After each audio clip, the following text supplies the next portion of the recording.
VIBErations Podcast, Episode 47, David Bellis. Recorded Wednesday the 10th of April 2024. Hi, I'm Gary Brightman, and this is my periodic podcast called VIBErations. Established in 2018, Vibe is a book and music shop situated in Moi Wo, on Lantau Island, in Hong Kong. Well, it's been a while. My last VIBErations podcast was an interview with Anna Robb of Cirque du Soleil and House of Dancing Water fame back in August 2023. And since that time, we've had many events at Vibe, including author talks from Jane Hung, Patricia O'Sullivan and David Bellis, and music gigs from harper Shelley Cox, Glenn Alfred and rapper SJ the Artisan. You can watch all of these events on our YouTube channel at VIBEHK. We're currently in the process of planning many more gigs, including Mary Jane and Graham and the Sirens, to name a few. On May the 18th, it's our 6th birthday anniversary, and we'll be celebrating with DJ sets from myself, DJ Gazim, DJ Solomon Rushdie, and DJ Eclectic Selector. We'll also be joined by Vibe favourite Andy Tate and friends for a live music gig, and you're all invited. Like most independent businesses in Moi Wo on Lantau Island these days, we struggle to make ends meet, and so value your support. And so to this week's interview with Gwulo's David Bellis. Writing about history was never the plan. David left school with a firm dislike of both English and history. He studied computer science, then worked as a software engineer. But in 1992, a move to Hong Kong meant having to find a new job in a hurry and forced to switch from programming to sales. That led to writing newsletters to keep customers updated, and as he found it was surprisingly satisfying, he also started writing a blog as a hobby. A new baby caused the next upheaval. David quit the sales job to spend less time travelling, expanded the blog into a website, and narrowed its focus to Hong Kong's history. He still wrote newsletters though, and found that sharing an old photo from his collection and inviting readers to explore its hidden details helped make the history easier to digest. The newsletters, photos and stories meant he had enough material to start giving talks, and as the talks were well received, he used them as a foundation for a book. David has since published 5 books in the Old Hong Kong Photos and the Tales They Tell series. Meanwhile, the website gwulo.com continues to grow, and now hosts over 50,000 pages about Old Hong Kong, including over 35,000 photos. David's work on the site was recognised by a Heritage Preservation Award from the South China Morning Post, one of their Spirit of Hong Kong awards. David gave an excellent talk at Vibe recently on some of the historic Hong Kong photos appearing in Volume 5. This talk can be viewed on our YouTube channel at VIBEHK. Okay, so welcome to Vibe, David. Thanks, Gary. Good to be back again. Good. And as we do, we're going to start off with our 10 warm-up questions. So the first question is, do you have a favourite book or author? You were just telling me how hard it is for people to choose one, and I had exactly that. So I've looked at my bookshelf for which is the rattiest book, and it's Mapping Hong Kong by Hal Empson. It's just about falling apart. Yeah. I don't know if you've ever seen it. It's a big coffee table book. Yeah. And what a shame it's out of print. It was done by the government, and it's just this beautiful collection of big old maps, and I can look at maps for hours. I just love them. Yeah, absolutely. And I agree. And that book came through this bookshop, and it was Anne-Marie Evans did a Hong Kong heritage talk about that book, and afterwards I thought, I think I've got that book. Yeah. And luckily I found, I've got that book. And that made me go through it, and I thought, this is It's fantastic, because Hong Kong is always changing, as you know. Yeah. And this, you can go right back to the 1840s, the very first maps of the city, and just see it grow over the years. It's brilliant. Yeah. Wonderful book. Right. So, where are your musical interests laying? So, Well, I guess like a lot of people, it's probably around when you're like your late teens, early 20s. yes. So I think one of the highlights was going to see U2 in Cardiff. Okay. So I definitely say U2. And Yeah. then looking down the Spotify of what turns up most often, Smashing Pumpkins. Yeah. I'd never listened to them until I think it must have come up on one of those random recommendations Yes. 2-3 years ago. And they pop up often now. Yeah. Good old Seattle grunge band, aren't they? In the from around the Nirvana times.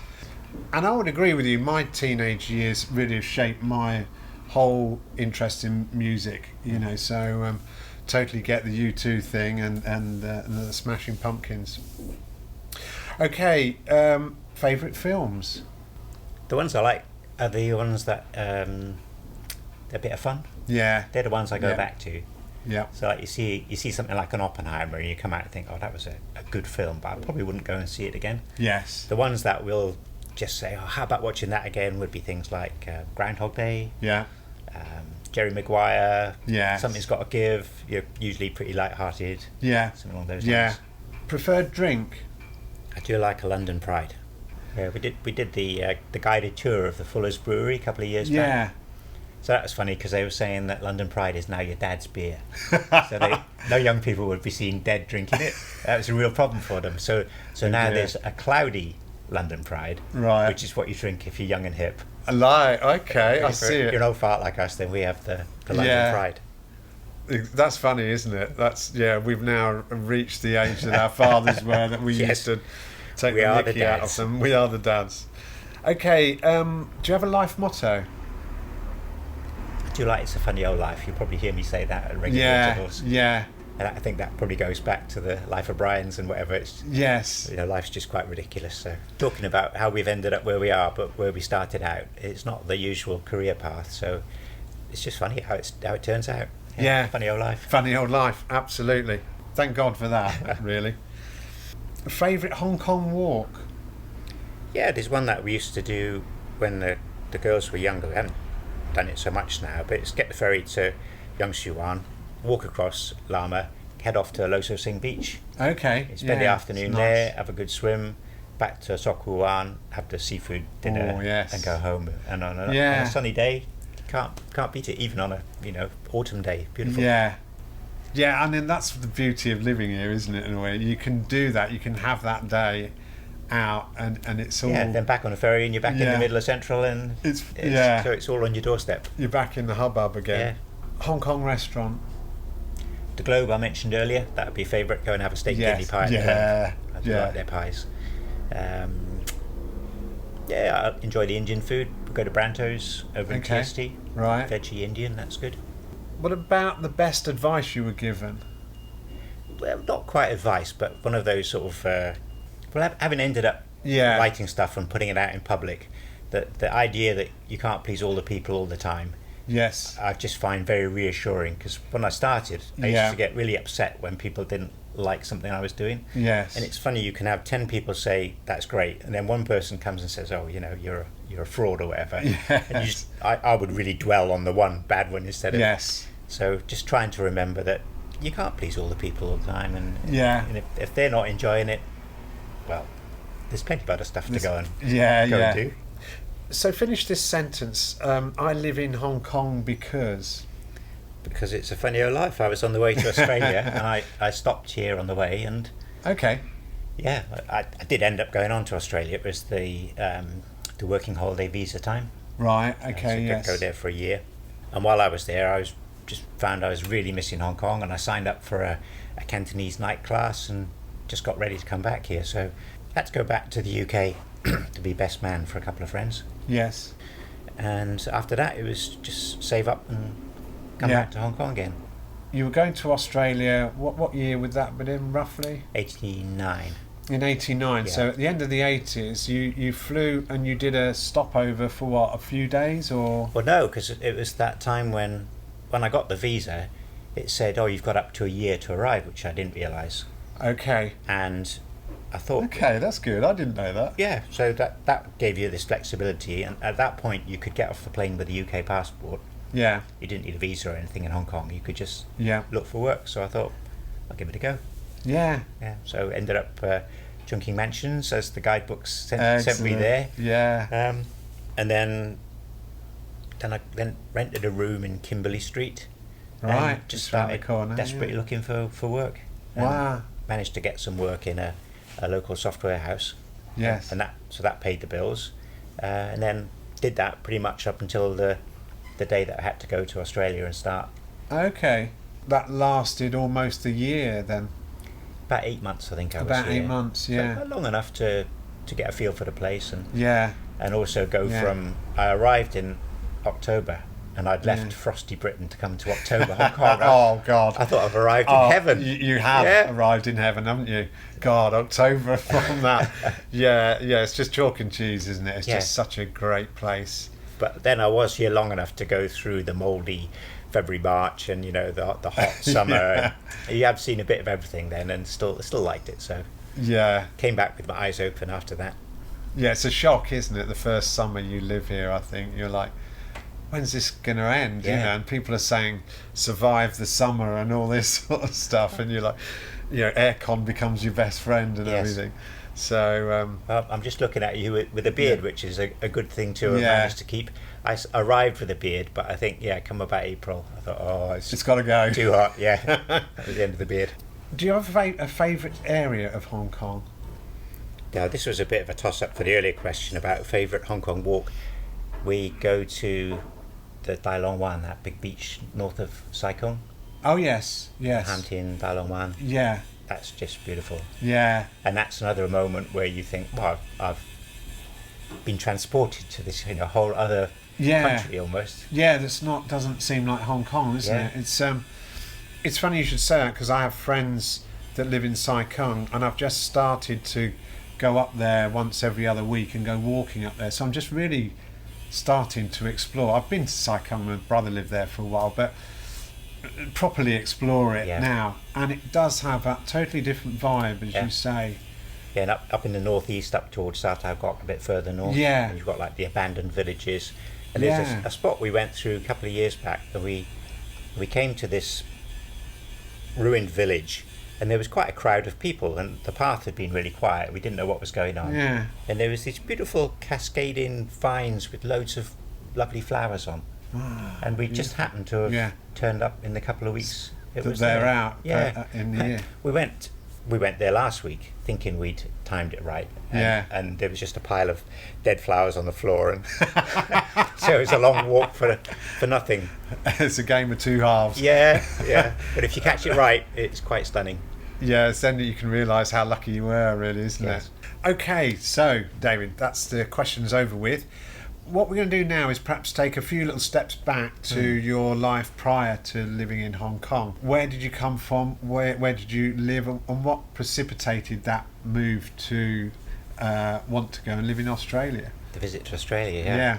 I'm from a very small town in southwest Wales, in Pembrokeshire, called Okay. Milford Haven, on the sea. Oh, I've heard of that, yes. All right. It's known for its harbour. So Yes. years ago it was a big fishing port, and Yes. now it's an oil port, and that's evolved now into a liquid. Is it LNG? LNG. Oh, port. okay. So Right. that's where a lot of the UK's LNG comes in. Okay. I mean, it's a beautiful area for beaches and countryside, but it's a long way from anywhere, and it's not a great place for finding work. No. Yeah, no. So, as most friends, got to about 18, did your A levels, went away to uni. With a friend there, we were talking about, we should go and do that working holiday in Australia. Yes. And then it all fell apart because I'd got into a relationship with a woman in Reading, where I was. So that all fell to pieces, and got in touch with my friend Howard and said, "Okay, Howard, I'm a free man. Let's do that Australia thing." And he says, "Oh, sorry, Dave. I've just met the love of my life. I cannot leave." So I thought, Women. Yes. They've got a lot to answer for. I thought, oh well, I'll go and give it a go anyway. So got the visa, applied for the visa. I think you could do it until you're 26, and I was about 25 at the time, so I had about a year. And stopped off in Hong Kong first. I knew you could do that, so I thought we'll give that a try. And ended up staying here about 8 months. Okay. And carried on to Australia with some friends that I'd met here. We did Thailand and Malaysia and Singapore. Did like a little trip down through there. That was the Days of the Lonely Planet book. Yeah. And then on to Australia, which was a big shock. So I remember we flew in over Melbourne. Right. And it's all red brick terraced houses. So we'd had this time in Asia, and then all of a sudden it's like you're suddenly back in Britain, and yet you're on the other side of the world. It was very odd. Yeah. Got beetroot in the burgers. Yeah, exactly. What's all that about? I mean, it was Melbourne that you headed for? No, that was just just that you landed? That was a stopover. I was ended the flight in Sydney. Okay. And spent, I guess, 5 or 6 months in Sydney. Had a very good time there. Yeah. Then we went up to Cairns and did about a month. Love Cairns. Come across WWOOF, it's called, Willing Workers on Organic Farms. No. Yeah, you sent off to this address and they sent you back a photocopied, stapled book. This is all before the internet. Yeah. And then you could contact any of the farms and say, yeah, have you got space? Right. And you go along and you do like a half day's work, and then they'd give you board and lodging. Okay, perfect. So, yeah, visited a few places around Cairns, and what was it called? Atherton Tablelands, I think was the name. Okay, so you went up to Cairn. So from there... From there, I hitchhiked from there to Darwin up the top. So that was interesting. So you go down to... can't remember, there's a port. I mean, the map of Australia is really simple. There's a road down the coast. There's a road to the middle, which joins the road that goes up the middle. Yes. And you head up there and you come to Darwin. That was the spot where the crossroad meets the up road. I think it's called Three Ways. They're not very adventurous with their names. Three Ways. And that was my most miserable hitchhiking experience ever, because you had flies by the gazillion. Really? And it was so hot. When somebody finally picked me up, I drank a couple of litres of water and I suddenly started sweating, and I think I'd just been so dehydrated that I stopped sweating. You stopped sweating, which is dangerous. Which is dangerous, so that was a lucky moment. That's a long way to hitchhike. That was, So how many 100 miles is that? Any idea? It's probably into the thousands, I guess. Thousands, yeah. But it was, took several days. So you get up to Darwin and spend a bit of time there. Yeah, spent a bit of time there, and then flew back to Hong Kong. A few weeks seeing friends, and then I got the boat up to Shanghai. That was when there were still boats running. That was interesting. Yeah, we had a moment where we had a chance to have a disco, and somebody in our group had Michael Jackson on their cassette tape, and so we were all just bopping away, and we noticed all the Chinese ladies were looking at our feet. And we worked out that they were trying to know what the steps were. So there wasn't this idea of just flailing around as we normally do. It was that must be a very complicated dance to learn. And they probably didn't realise you're all doing improvising, totally different. Making it up as you go along. Making it up as you go along. Yeah. So from arriving in Shanghai, a little while around Shanghai, and then train. So train up to Beijing, and then train across to Russia and back, the long train ride.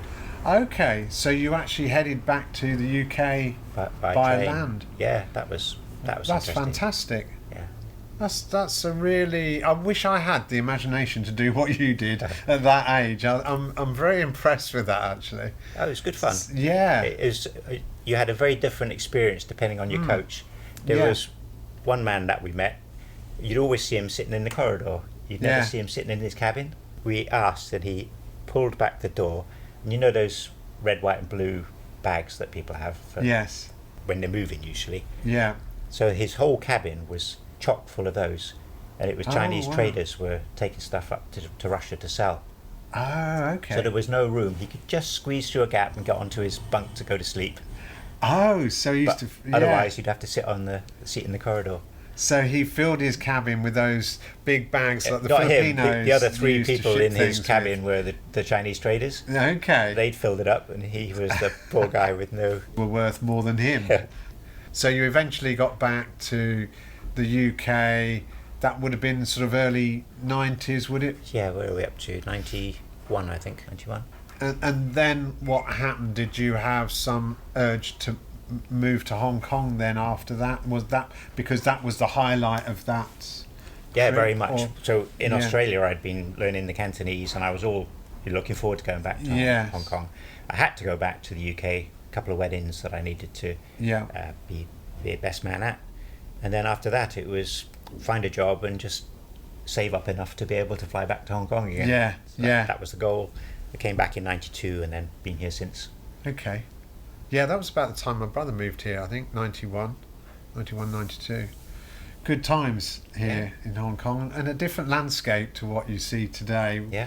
The harbour was not as reclaimed as it is now. At that point, then, what do? You land in Hong Kong. Where do you live? How do you find a job? Are you confident you can find a job? And what skill sets are you selling?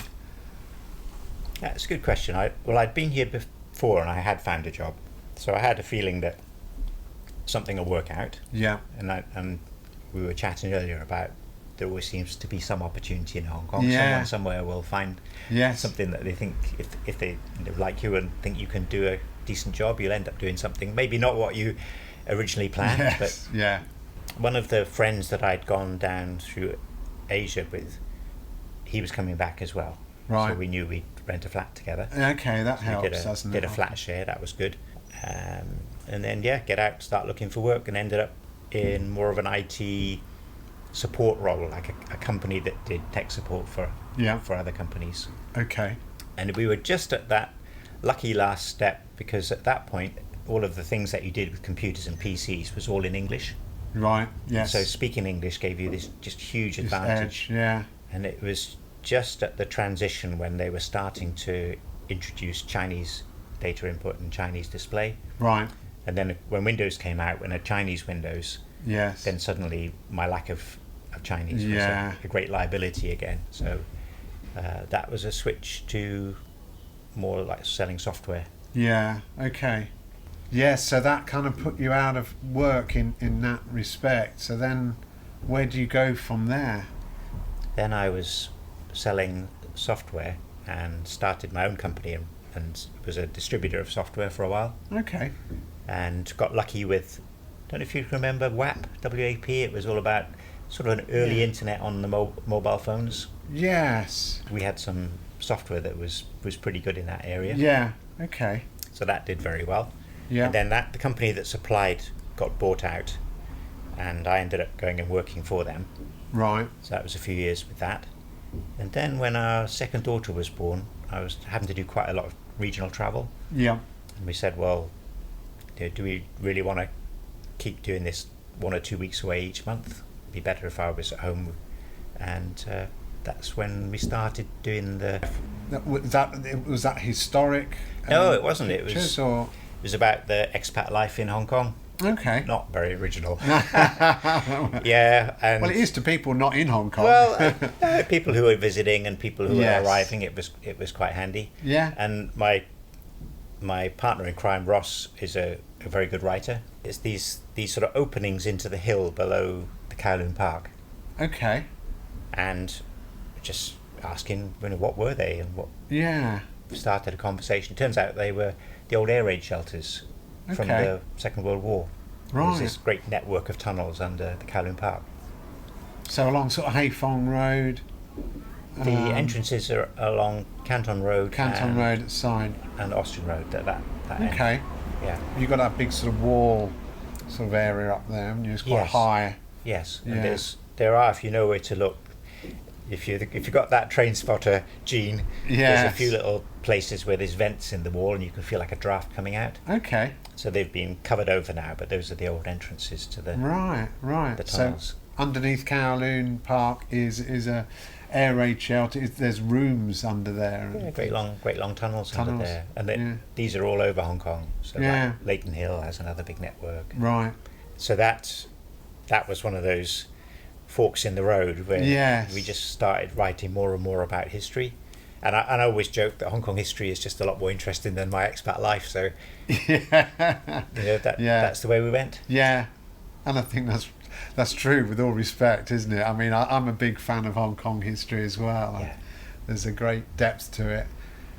And then here we are today. You've got this website now with 35,000 odd photos on it, which you maintain yourself, or is anybody involved with you? It's a mix. So for the maintaining the software and doing the admin work, that's me. Yes. But of course the stories and the photos get contributed by a lot of people. So that going back to the Backgong, that was truly a blog. That was Ross and me, and we were writing everything that went up on the site. Yes. But as we switched to Gulo, the stuff I write now is a small part of the whole. You know, it's coming from a large group of people. Right. For the people that don't understand how Gulo works, do you want to just explain how long you've been going for, where you're at now, what you went from and to with that? So it started off with that post in 206 with the Backgong, and then when we got to about 209, one of our readers wrote in really and said, you've become two different things and you're trying to jam them together and it's not working. Yeah. So we split the history stuff out into gulo.com. Okay. So Gulo is another Cantonese, Yeah. it just means sort of old-fashioned or ancient, something like that. And the reason for these odd names, it's really hard to get a short domain name. Yeah. So if you choose something a bit odd, then it's probably still available. Yeah. The bad news of picking Gulo is it sounds like Guilo, and I'd never thought of it. So still today, people will write in and say, I don't think you're spelling it quite right. Yeah, I know. People do go straight to that Guilo thing, don't they? I must admit I did to start with, and then you think, no, you're just overthinking this. So it's it started off with sort of odd stories, a bit like the blog style, and then the software that I used to run the site I changed to be a more feature-rich software. Yeah. And that allows people to upload pictures. Right. So that was the first big step. Since then, it didn't have a big plan, but what I've tended to do is run it until something's not working and then try and find a solution. So yes, when people started adding pictures to start with, they'd want to write about the picture. But if you've got 10 photos of, let's say, the old HSBC building, you end up with a little bit of the story on each of the photos. Yeah. And if one of them's got something wrong, then how do you correct? Yes. So you start thinking, well, and from your database background, it's all about normalize the database and pull the buildings out into their own page. Yes. So now we have photos and we have buildings, and we link them together, which the internet is great at. Yes. And then we started I think the project I'm most proud of it's one called the Wartime Diaries. Okay. Project. So the idea is take diaries that were written during the wartime in Hong Kong. Yeah. And that's nothing very new. There's a few of those are out there. But we chop them up, so we've got now everything is day by day. Okay. And then we reassemble them to show you one day's diary entries. So 3rd of May 1943. Okay. Here's all, and again you can think simple database lookup. Pull them all together. With multiple authors, presumably. With multiple authors. So you're calling out for people, did you write a diary in Stanley Prison or whatever on these days? Are you willing to share it with the public? Can you supply it as a text file? Yeah. But ideally, but we have had some where they've come to us as scans and volunteers have typed them up. Right, so JPEGs or PDFs. That's right, or whatever. Whatever. And you could just take a picture with your phone these days. Yeah, and you've got OCR as well these days, haven't you? No, that's handwriting. Okay. Doesn't work well for. Or at least it didn't. Maybe it's better now. Yeah. So the end result then is that on every year at about 1st of December, which is just before the war started, I'll start a new cycle. I'll invite people to subscribe. Yeah. And then every morning they'll get an email with today's diary. Okay. And they'll follow it. And a lot of people stick with it, and they'll follow it right through for the 4 years. from the war outbreak of war, and the first bit is very dramatic. It's all the fighting and the deaths and the hardships, and then there's the going into the camps. Yes, and a lot of it can be quite dull and repetitive. It's one guy just writes about the weather every day. But they're in shock, I guess, aren't they? Well, in a level of PTSD or. Well, but there is that, but also you're stuck in a fairly small space with a couple of thousand, 3,000 people. Not a lot of variety in your daily life, but there would be dramatic events breaking up. So in the 1942, the Americans are allowed to go home. They get onto a repatriation ship and they're sent away. 1943, there's a group of people are taken out to a execution range at Stanley and they're beheaded. That's a real low point in the life there. There are American bombers start coming. That's kind of seen as a very positive sign in the camp. It's a sign that the Allies haven't forgotten about Hong Kong. But one of the American bombs mistakenly drops a bomb into the camp and kills people. So you've got these ups and downs. And then through 45, people are worrying whether they're going to make it. Because the food is just getting very limited, very easy to get sick. And then, of course, all of a sudden, the liberation. And the reason that people finally believe it after the rumours is that they're all given the toilet roll. For the first time in the camp, they're given a toilet roll. Which is named the Victory Roll. And they go, okay, no, something is definitely happening. And suddenly the Japanese and the Taiwanese people were all being very friendly and helpful. And they go, okay, that must be the tables end. have turned here a bit. Yes. There's a book in that, surely. There've been a few. In fact, one of the first diaries we had was Barbara Anslow. Yes. Her book, Tin Hats and Rice. Yes, we've had it here, so that... Pete's very good at these books, isn't he? Blacksmiths. Yes, he's done quite a few with a wartime connection. So her diary came to Kulo, and then as I was posting it up, I'd go back to Barbara and ask questions. Luckily she was still with us at that. She's 101, I think, when she wrote the book, wasn't she? Just in the late 90s, Right. And then all of that extra commentary was able to go back into the book then, so that was a good thing.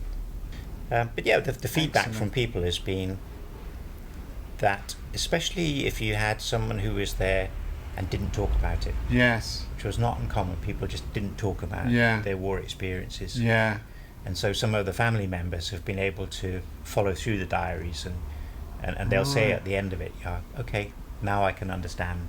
It's a level of catharsism or whatever, isn't it? Just an understanding and maybe some of the strange habits that parents would have. I've heard stories where they'd say, we always had issues around food. And it's not surprising when you've had such hunger and hardship. Or about having strangers coming into the house or things like that. And a lot of it becomes more understandable when you've seen what they've gone through. Well, they often say that, don't they? I mean, still, people that have been in war situations generally don't talk about it. I think it's just they now say levels of PTSD or whatever, but I think it is that complete shock to the system, but also perhaps you're wanting to keep any atrocities away from anybody else. You don't want to give people bad news, and you don't want to talk about. I think that's part of it. And I think there's also a big risk of not wanting to be misunderstood. So I remember my dad was in the Navy in the war, and talked about it a lot, but would always talk about the same few funny stories, to the point where as a kid you just go, Dad's burbling on again, and you tune it out. And of course now you'd love to hear more and more of those stories.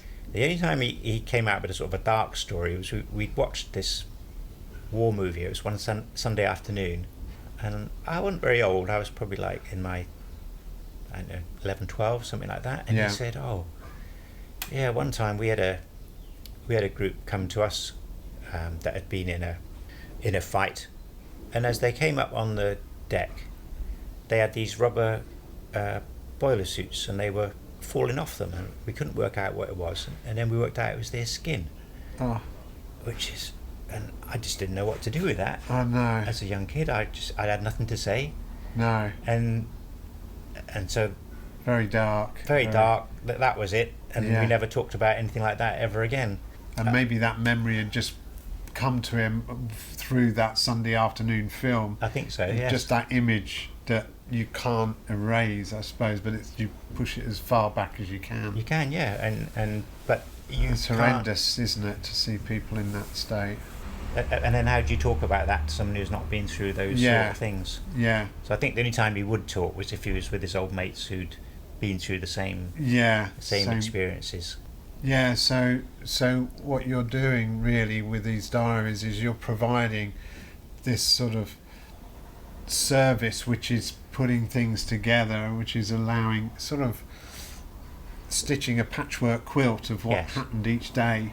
Yes, and you Together. get different people writing about the same thing, so you get you get a different bit angles. of a, that's right, you get a broader picture of it, Yeah, and you get patterns as well because you're seeing stuff happen again and again, and so yeah, the idea was to give people a different experience, because if you read a book and you put it down and you go away, it's Yeah. quite different from 4 years of yes. drip.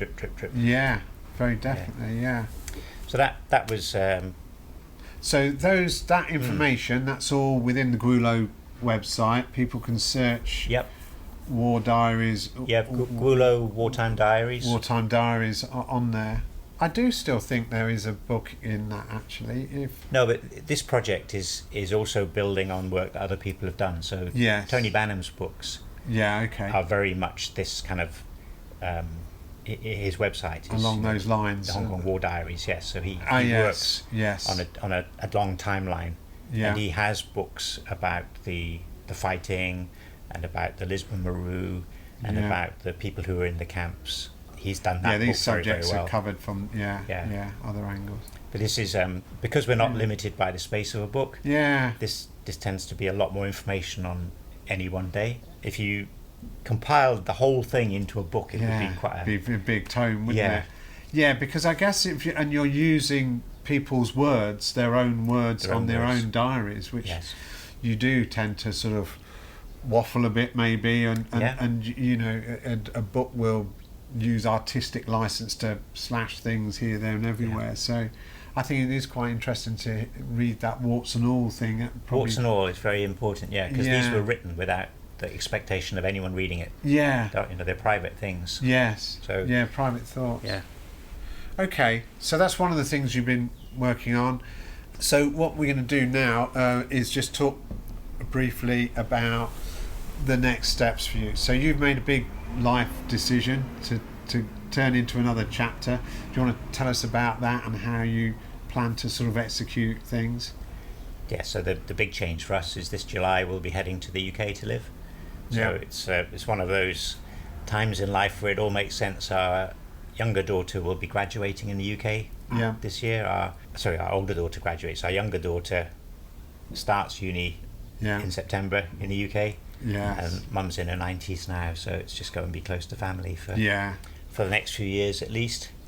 People then will ask, well, what's going to happen to Gulo? Yes. And the nice thing about it is it lives on a server in the US, so it actually makes no difference. Be anywhere. Yeah, where I am. Yeah. So we'll keep on running that.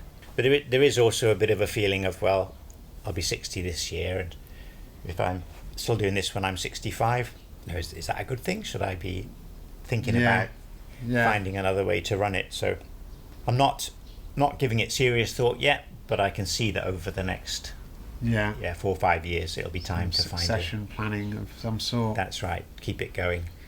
Whether that's an individual or perhaps one of the universities, if they're thinking to build a project, would they be willing to come and even buy it? I don't know. Is that an option? Yeah. Who knows?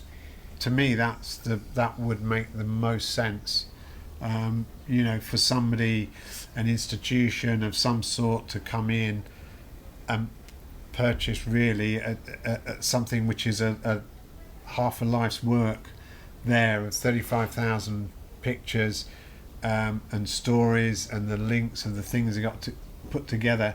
That really needs to be in some sort of available to the national libraries and whatever. You know, I think that's that would be the right thing to do from my perspective, I would have thought. For you, it's your baby, so I guess there's that sort of argument within you. Do you want to hand over your baby? When would that right be? Time? When was the right time be? I mean, if it was me, I'd always want to be involved in it to a certain extent, but maybe lesser and lesser extents. I don't know. But we had a big upgrade of the software about 2 years ago, 3 years ago. Yes. And that turned out to be over a year's work. I mean, it was a lot of work. Yeah. And my software skills are pretty rusty, so there was a lot of learning to get back up to speed. Yes. So I'm thinking I probably wouldn't like to go through that again. Yeah. And I think that would be one of the drivers to find someone that's willing to take it on. Yeah. But the other thing you could do is to just freeze it in time and have it as a static site. So everything's there. Yes. You can't add to it anymore, but it's all the information is available. Yeah, it's a database which right. is frozen. So one of the things we do is have people come in and take copies that are held elsewhere. Yeah. So if for whatever reason, if I got knocked down by a tram and the website suddenly disappeared, there will be copies kept elsewhere. Yeah, that's where your IT background comes in, and it never leaves you, does it? I think you always think, right, I need multiple copies, I need them in multiple locations. Yes, exactly. This thing has got to be foolproof, fail-proof. So, okay, so you will leave these shores in July. Yep. I guess you're always going to have some association with Hong Kong after that, i.e. They always say, you can leave Hong Kong, but Hong Kong never leaves you. Very true. I'm assuming that we'll be back for visits. I mean, my wife's family are all here. Right. She's local to Hong Kong, so that's going to be a huge draw. And then we've got so many friends and contacts here, and those walks that we love and things like that. There's always going to be a good reason to come back. Come and visit. Back into them. Yeah.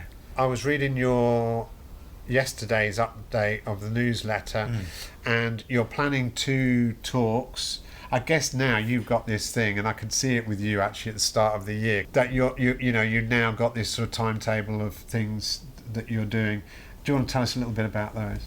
Yeah, it's just a chance to do a couple of farewell talks, really. That's how we're pitching them. Yeah.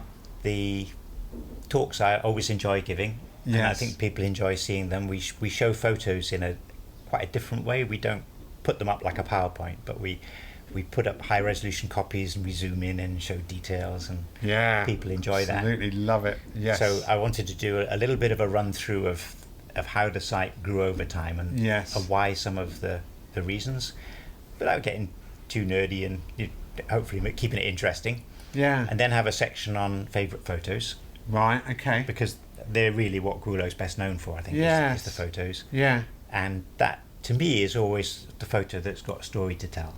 Some of them are really obvious, and some of them the stories are like hidden away in the details. So that's always fun. A bit of detective work and telling the stories. And then we've got some personal interest stories which we've been involved in, and perhaps Gulo has enabled or helped people find things. Yeah. Put families back in touch. Fantastic. Or some of this kind of explaining to people why things are like they are because of the background that their parents went through. Yes. And those are the ones that's what I find most touching and satisfying. Yes. A lot of the stuff we do with the data is very, very enjoyable in a kind of a crossword puzzle sort of way. Yeah. It gets that part of your brain.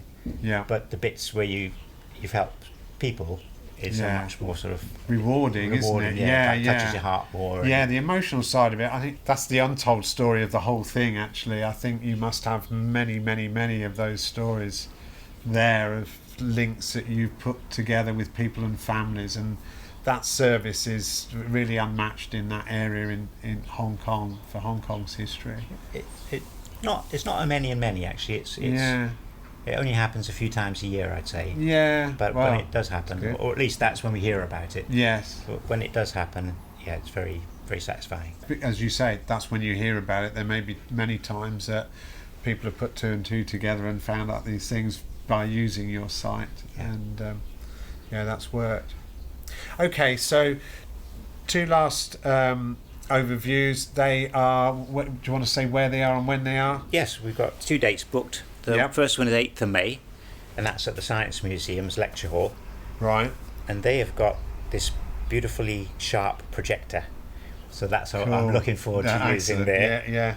And then the second one is 22nd of May, and that's in the Art Centre in Wan Chai. Okay. In the cinema downstairs. That's another good venue. And if anyone's interested to come along, if you go to Google and type in Eventbrite and Gwulo, Gwulo, that'll take you to the booking pages.